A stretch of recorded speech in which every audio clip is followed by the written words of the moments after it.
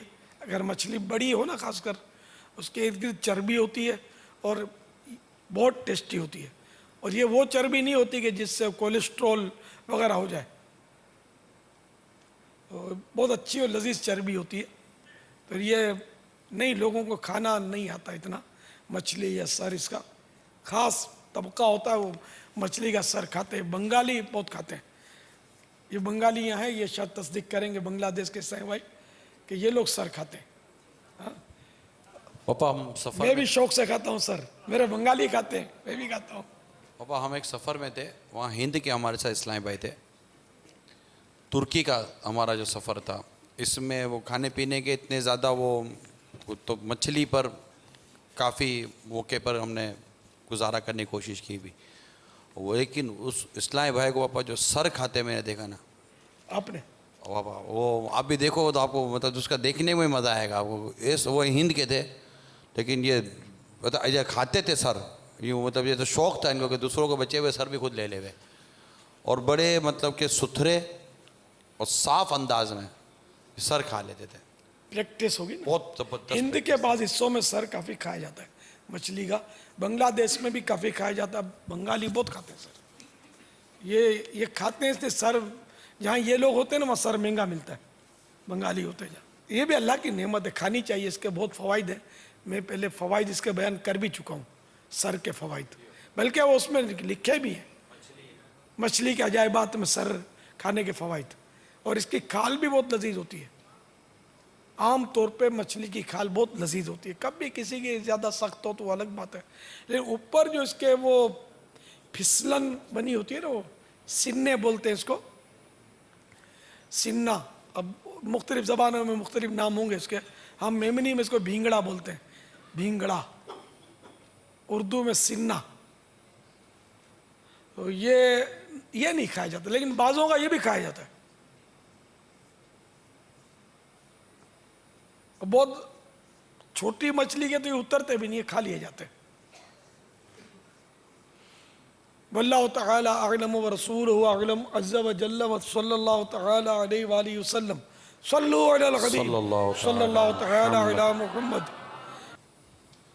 السلام علیکم پیارے پاپا جان. وعلیکم السلام ورحمۃ اللہ وبرکاتہ. میرا نام محمد آصف، میں پنجاب سے جامپور شہر سے حاضر ہوا ہوں. میرا پاپا جان سے یہ سوال ہے، بعض مارکیٹوں میں گاہک کو بلانے کا رواج ہوتا ہے. اب اگر نگاہیں جھکا کر رکھیں گے تو گاہک کو بلا نہیں پائیں گے، کیا کریں؟ پاپا جان کوئی مدنی پھول عطا فرمائیں. وہ گاہک کو بلائیں گے کیسے اگر آنکھیں نیچے رکھیں گے تو ان کا بیچاروں کا کام شاید اسی طرح کا ہوگا. آواز دے دے کر گاہکوں کو اٹریکٹ کرنا پڑتا ہوگا نا، متوجہ کرنا پڑتا ہوگا. تو اس میں ایک، اب ویسے بھی بازار میں تو آنکھیں گھمانا چاروں طرف یہ تو رسکی ہے. وہ تو بے پردہ عورتوں سے بازار تو بھرے پڑے ہوتے ہیں، اس میں تو بچنا بہت دشوار ہے.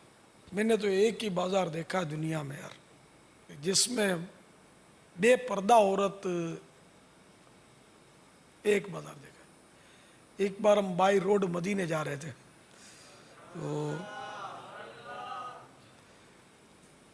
تو ایک جگہ ہم، کوئی شہر تھا شاید شہر ہی ہوگا، وہاں ہم رکے تھے. شہر کا نام ذہن سے نکل گیا میرے. وہاں یہ دن کا وقت تھا، عورتیں تھیں بازار میں، سب کے سب کالے برقعے میں بالکل پیک، کالے برقعے والیاں پھر رہی تھیں عرب شریف میں. حیران رہی ہے. مجھے لگتا ہے کوئی چھوٹا سا قصبہ ہوگا یا ہو سکتا ہے گاؤں. شہروں میں وہاں بھی کافی بے پردگیاں پائی جاتی ہیں، لیکن شاید گاؤں میں ایسا ماحول نہ ہو. یا یہ ہوگا کہ وہاں کے مقامی جو ہے نا، اب بھی مقامی عرب، ان میں میلاد شریف ہوتے ہیں جو مقامی عرب میں، ان میں پردہ ہے ان لوگوں میں، مقامی عربوں میں. یہ کیا عرب شریف یعنی کہ حرمین طیبین، حجاز مقدس، اور کیا یہ عرب امارات، وہاں بھی عرب عورتیں ایک تعداد ملے گی جو برقعے میں ہوتی ہیں، لیکن برائیاں کہاں نہیں، ہر جگہ سرایت کر گئی ہیں۔ تو میں مطلب ہے کہ وہ کہیں اترے تھے ہم، تو وہ میں تو حیران رہ گیا، سب عورتیں برقعے والی، اور پورا کالا برقع نیچے تھے۔ ایمان تازہ ہو گیا، یعنی پتہ نہیں کون سی صدی میں پہنچ گئے پچھلی، یہ کیا۔ اور یہ ایک ہمارے بازار، تو اگر کوئی ایسا بازار ہو تو وہاں آنکھوں کی حفاظت کا چانس زیادہ ہے، اور ہمارے بازار میں تو اندھا بھی میرا خیال ہے بچے مشکل، مبالغہ ہے کہ وہ بھی اس کی آواز سے محسوس ہوگا، چینچی چینچی کرتی رہیں گی، بولتی بھی تو ہے نا، اور لوچدار آواز میں بولتی، نرم آواز میں۔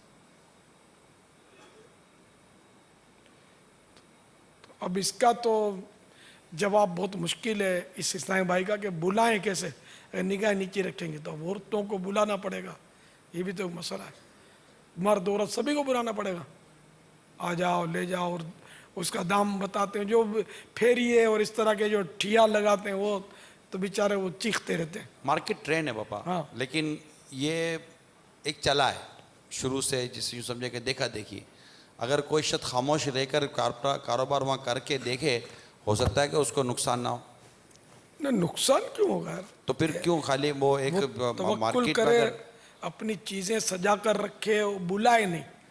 دیکھو خاموش رہنے والے کے لیے بہت ہی اسباب ہیں، اور بولنے والا اگر گونگا بھی ہے تو بھی بولتا ہے۔ یہ پچھلے دنوں مجھے اس کا احساس ہوا رمضان شریف میں، اسی رمضان شریف میں، یہ میرے قریب وہ بیٹھنے میں وہ کچھ خصوصی اسلامی بھائی تھے، گونگے بیرے، تو اب یہ اشارے بھی کر رہے تھے، میری توجہ گئی، میں نے کہا اگر یہ اے نہ کریں تو ان کے یہ آپس میں تو نہیں سنتے ایک دوسرے کی، یہ نہ کریں تو یہ اشاروں سے بات نہیں ہو سکتی۔ تو میں نے ان کے جو عیسائی بھائی تھے جو ان کے اشارے، تو میں نے ان کو کہا کہ یار ان کو یہ نہیں آپ سکھائیں کہ یہ منہ سے بولیں ہی کچھ نہیں، جب کرنی بات اشارے سے کر کے کیا کرنا ہے۔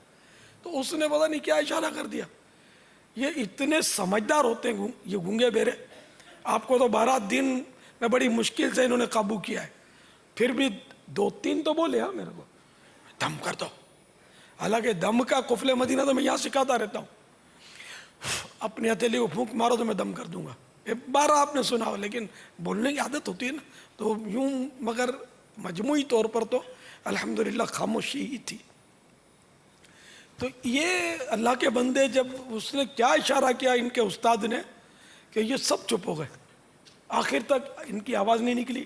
اس کے بعد بھی ایک آدھ بار یہ میرے پاس ان کا آنا جانا ہوا، یہ اب اے کرنا چھوڑ دیا ان لوگوں نے ایک کی بار میں، یار ورنہ یہ میری بول کی قوم، یہ تھوڑا بھی ان کو آزادی دو، باہر نکلے تو پھر پتہ چلے کہ کیا ہوتا ہے۔ تو ماشاءاللہ یوں مجھے گونگے بیروں نے بڑا متاثر کیا، خصوصیوں نے، یہ ہوتے ہیں تب یہ خوش ہو جاتے ہیں کہ ہمارے فضائل بیان ہو رہے ہیں۔ تو یہ اے کرتے ہیں نا، یہ بھی فضول ہے ان کا، مجھے لگتا ہے فضول ہے، اس کی حاجت نہیں تھی، کیونکہ ان کے اشارے سے وہ کام چل رہا تھا، نہیں بولے تب بھی کام تو ان کا چل گیا، تو یہ بولنا ان کی عادت میں شامل۔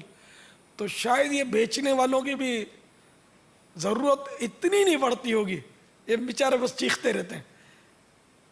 ہاں جو مجمع لگاتے ہیں نا سلاجیت بیچنے والے، اور ان کو بولنا پڑتا ہے کہ یہ ان کا کام ہی بول کر یہ جمع کرتے ہیں، باقی ہر چیز بیچنے والے کو بولنے کی ضرورت نہیں پڑتی، لیکن بعض چیزیں ہر مال 2 روپیہ، ہر مال 10 روپیہ، اس طرح کی آوازیں آج کل لگاتے ہوں گے، ہے نا، تو یہاں ضرورت پڑتی ہے۔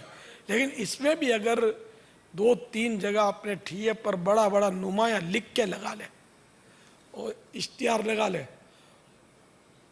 اب میں سوچا کہ ان کو بولوں گا نعت شریف کی کیسٹ لگا لے، لیکن پھر یہ ذہن میں آیا کہ نعت شریف کی کیسٹ لگانے کا مقصد نعت پڑھنا سننا شاید نہ ہو، کہ گاہک متوجہ ہو، تو اس کے لیے نعت بجانا کیسا کہ گاہک متوجہ ہو، تو اس لیے میں نے کہا یہ مشورہ میں نہ دوں آپ کو کہ نعت شریف کی کیسٹ لگا لو۔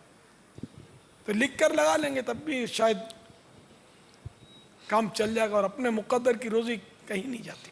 باپا ریکارڈنگ بھی چلتی ہے، ریکارڈنگ بھی کر لیتے ہیں نا. ہاں یہ بھی ہے، ریکارڈنگ سے بھی اپنا قفل مدینہ بچ جائے گا، بولنے کی ضرورت نہیں پڑی. وہ واقعی وہ بولتا رہے گا، ٹیپ خود ہی اپنا کام کرتا رہے گا. مدینہ مدینہ. تو خاموش کی طرف لوگ مائل نہیں ہوتے، ایسا نہیں ہے. یہاں آپ کیا چاہ رہے ہیں؟ دو باتیں ہیں پاپا. مطلب بولنے سے روکنا چاہ رہے ہیں یا دیکھنے سے بچانا چاہ رہے ہیں؟ اگر دیکھیں مطلب کہ باجی یہ، لیکن اب ٹیپ بھی بج رہا ہے تو دیکھے گا تو باجی کو نا کہ باجی ٹیپ کا باجا سن رہی ہے نہیں سن رہی ہے. اب وہ باجی کے کان میں ٹیپ کی آواز آئے گی لیکن بلائے گا تو صحیح نا. باجی کو بلانے میں کاروبار کم، شرارت زیادہ ہو تو تعجب. یہ باپا میں نے اس لیے عرض کی تھی کہ یہ ایک مطلب بعض مارکیٹوں کا مجھے جو اندازہ ہوا ہے، یہ باقاعدہ دکان کے باہر اپنے بچے جمبوڑے کھڑے کرتے اور آتے جاتے باجیوں کو جو ہے نا اندر باجی اندر آ جائیں، باجی اندر آ جائیں. اب یہ مطلب اس طرح کی بھی ترکیب ہوتی ہے، لیکن یہ خریدنے والیاں بھی کوئی مطلب کہ وہ جن کو مارکیٹ کے تجربات ہوتے ہیں ان کو سب پتہ ہے کہ کہاں جانا ہے کہاں نہیں جانا عموماً. تو میرا تو ناقص مشورہ ہے پاپا، یہ خاموش رہ کر تجربہ کر کے تو دیکھیں. اگر 2-4 دن کاروبار ٹھنڈا ہوا تو یہ نہیں سمجھنا کہ میں نے بولنا چھوڑ دیا. تو آزمائش بھی ہوتی ہے، آہستہ آہستہ کاروبار جم جائے گا. اپنا جذبہ ہو، نگاہ نیچے رکھے گا، خود بخود لوگوں کے دل اللہ تعالیٰ آپ کی طرف پھیر دے گا. آپ کر کے تو دیکھو یار. السعی منی والاتمام من اللہ. کوشش کرنا میرا کام ہے اور کام کو پورا کرنا یہ رب کا کرم ہوگا تو انشاءاللہ مدینہ مدینہ ہو جائے گا. واللہ تعالی اعلم ورسولہ اعلم عز وجل وصلی اللہ تعالی علیہ وآلہ وسلم. صلو علی الحبیب صلی اللہ تعالی علی محمد. السلام علیکم. وعلیکم السلام ورحمۃ اللہ وبرکاتہ.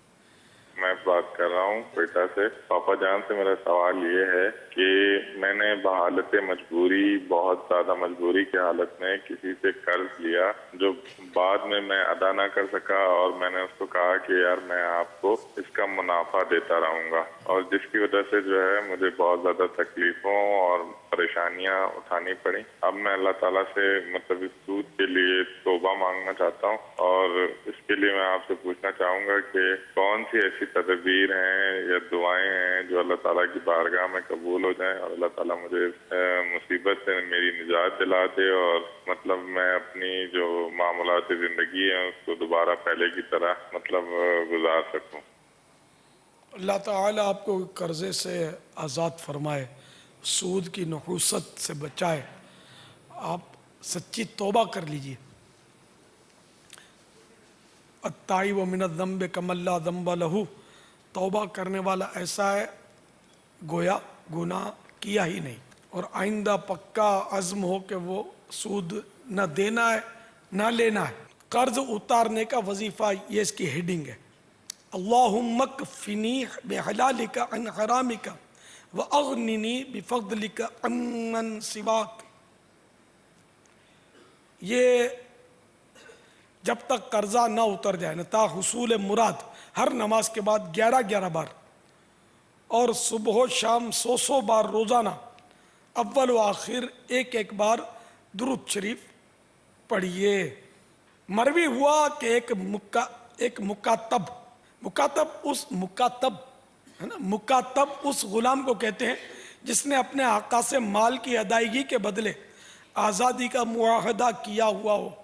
پہلے غلامی کا دور تھا، اب تو ہے نہیں.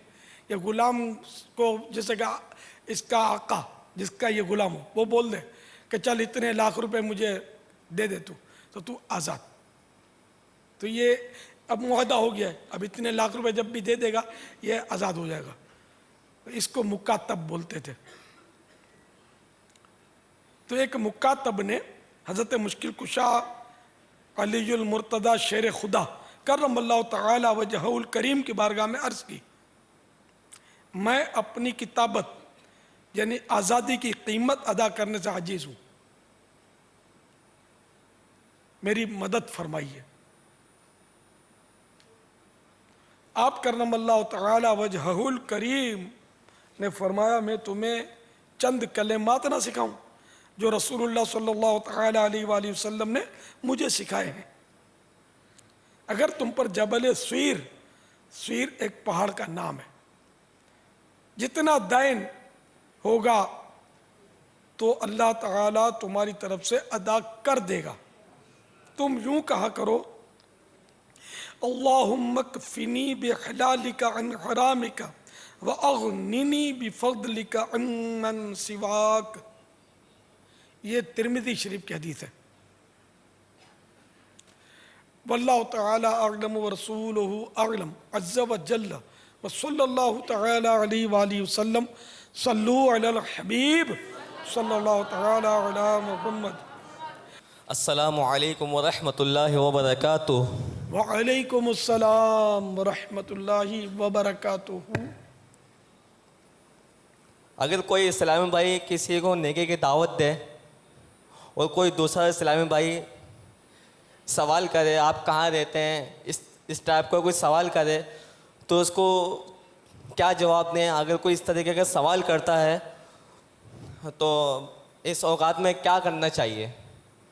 کیا ہم خاموش رہیں یا اس کے سوال کا جواب دیں؟ جزاک اللہ خیرہ. آمین. السلام علیکم ورحمۃ اللہ وبرکاتہ. وعلیکم السلام ورحمۃ اللہ وبرکاتہ. استقامت کی دعا کیجئے، اللہ تعالیٰ استقامت بخشے. آمین. جزاک اللہ خیرہ. اس کو بتا دیا جائے کہ میں فلاں جگہ رہتا ہوں، کیونکہ اب یہ ایک ایسا یہ دنیا بھر کا ایک انداز گفتگو. حج میں بھی اللہ نصیب کرے، مدینہ پاک کے حاضری نصیب کرے، تو وہاں بھی ایک دوسرے کو یہی پوچھتے ہیں اور کوئی ٹاپک عام طور پر نہیں ہوتا. آپ کہاں سے آئے، کون سے ملک کے پوچھیں گے، دوسرے ملکوں والے پاکستانی بولیں گے ویسے کہ کون سے شہر سے آئے ہو، تو آپ بولیں گے پنجاب سے، تو بولے پنجاب میں شہر کون سا، تو اب اتفاق سے اس کے قریبی شہر ہوگا تو بولے گا علاقہ کون سا. یہ پنچاتیں کرتے تب. تو اب یہ کہ ان کا جواب دیا جائے، ان کو اگر جھاڑتے ہیں تو دل آزاری ہوتی ہے نا، ایذا ہوگی ان کی، تو ایذا بھی نہیں دینی اور فضول باتوں سے بچنا بھی ہے. لیکن یہاں ایک مسلمان کی مطلب اب کیا کریں، اس کی کچی بھی تو نہیں کر سکتے، جواب نہیں دیں گے تو اس کی کچی ہو جائے گی، تھوڑا وہ دل اس کا جلے گا. تو کیا دل جوئی کی نیت کر لی جاؤ ہے اس کا سوال بعد ہوگا، بلکہ قرینہ یہ ہوتا ہے فضول ہوتا ہے، اس کو کوئی پنچات نہیں ہوتی.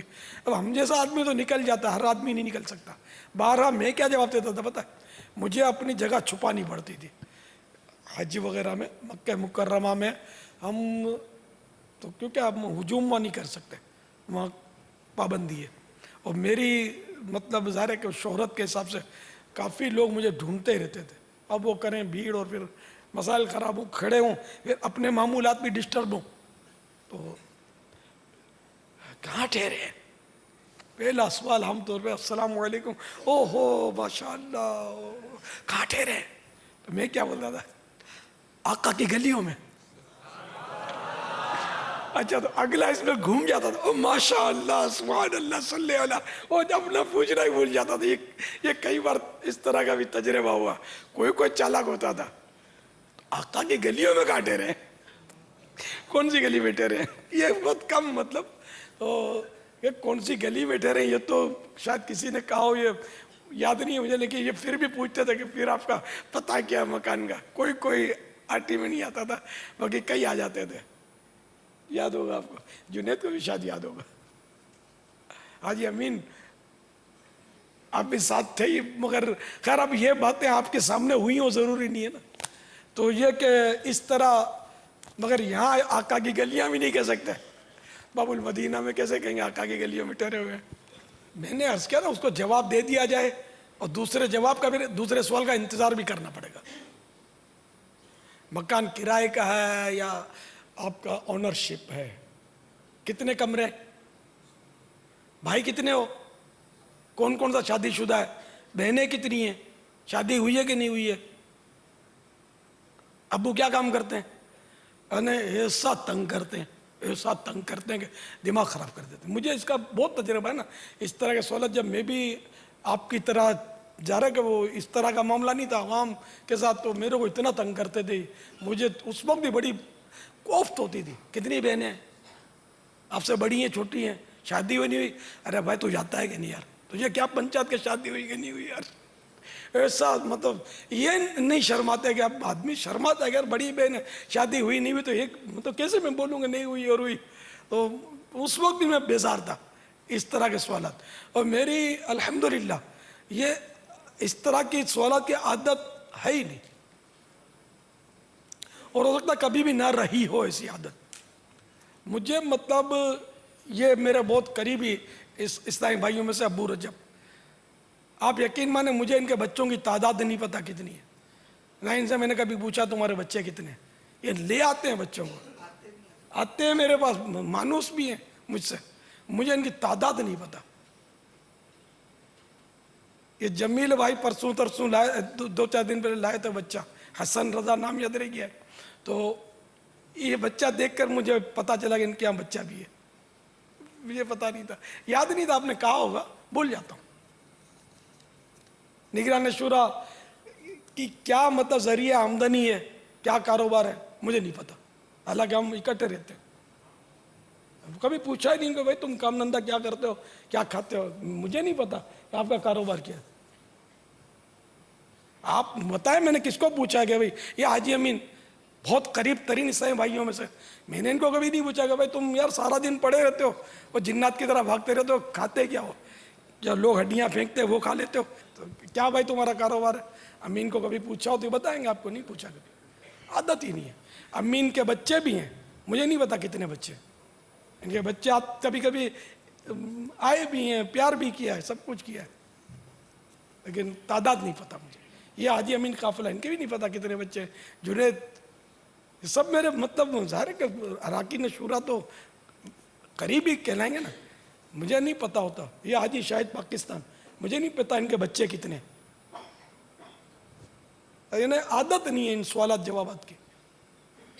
اللہ کرے کہ آپ بھی اس طرح کے سوالات نہ کرتے ہوں. بظاہر اس کا حاصل نہیں ہے بابا, بظاہر اس کا کوئی حاصل نہیں ہے. ضرورت نہیں ہوتی, ہاں ضرورت ہو تو آدمی پوچھے, کبھی پوچھنا پڑتا ہے.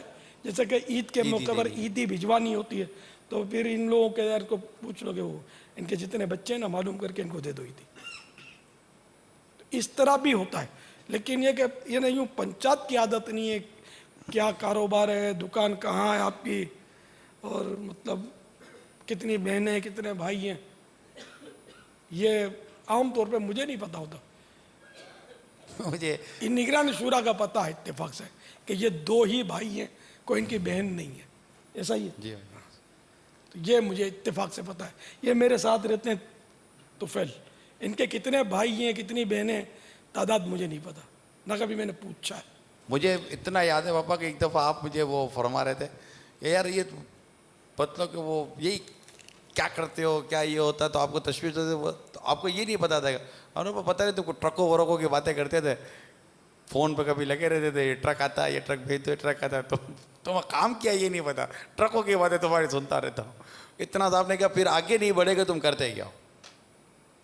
ٹرکوں کا تمہاری یہ ٹرک آ گئی, وہ ٹرک چلی گئی. اچھا, آپ یہ میں بولتا ہوں گا نا فون پر کسی کو, اچھا تو آپ اتنا کہ یار یہ تم ٹرک ہے, لیکن اس کے بعد یہ دوسرا سوال نہیں کہ یہ جو ٹرک آتا جاتا ہے تو کرتے کیا ہو. مجھے یہ یاد نہیں ہے کہ یہ ٹرکوں کی بھی نہیں, میں یہ عرض کر رہا ہوں کہ ایک جملہ جو میری زبان سے نکلا وہ آپ کے کانوں نے سنا, اس کے بعد ایک آدمی کو تشویش ہوتی ہے, ایک وہ ہوتا ہے کہ یار کیا.